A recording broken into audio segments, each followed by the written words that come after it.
Hey y'all, a friend of mine called me with this idea that someone else had given him. And the idea was so complicated and convoluted that I wanted to tell you all about it and then let you know what I thought of it. The way I heard the story, one friend told another that if your house was more than 50% paid off, you could get a home equity line of credit for the amount that was still owed on your house. Take that home equity line of credit, which I assume would be a lower interest rate than what your current mortgage is, and pay off your current mortgage.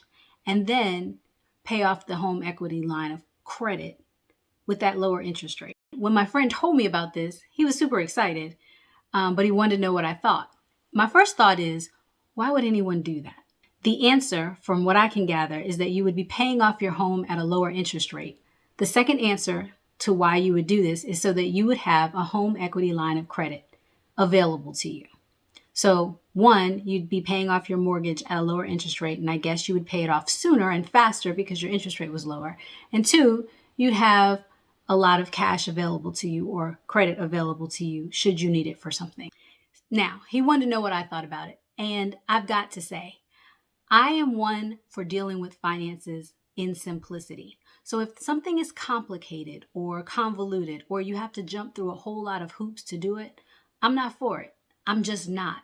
Now, that means that I am risk averse in some ways. That means that I don't like taking risks for things that are complicated or I think take a lot of thought, because I know that there are easier ways to handle money and I'd rather use my brain power on something else. The point is, if your purpose is to get a lower interest rate, go get a lower interest rate. If your purpose is to have a home equity line of credit, go get a home equity line of credit. I'm not entirely sure why one would go through all of those hoops to save whatever amount of interest that you would save. That would be too much for me. But that's not why I made this video. I'm sure that this is a completely legit, completely legal way to handle paying off your mortgage. I'm sure of it. The reason I wanted to do this video was to say to you, if someone comes to you with a brilliant plan regarding money and you can't understand it, that should be a red flag.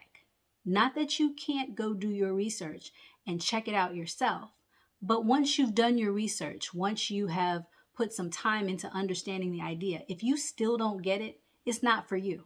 That doesn't mean it's a bad idea. That doesn't mean it's a scam. That means that you don't understand the full risk involved with the idea.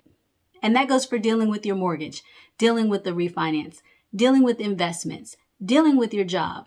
Anything that you can't fully grasp after research and thought is not for you. And that's part of the problem that we all have in finances. Someone has told us that if we don't get it, it's just because we're bad at finance. That's not it. If you don't get it, it's not for you.